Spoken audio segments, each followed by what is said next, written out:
Continuamos con el unboxing de la Wave de Marvel Spider-Man 2.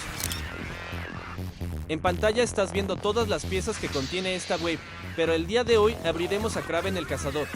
Lo primero a destacar es el estampado, que viene muy detallado, al punto que creo que es demasiado, pero aún así es de buena calidad.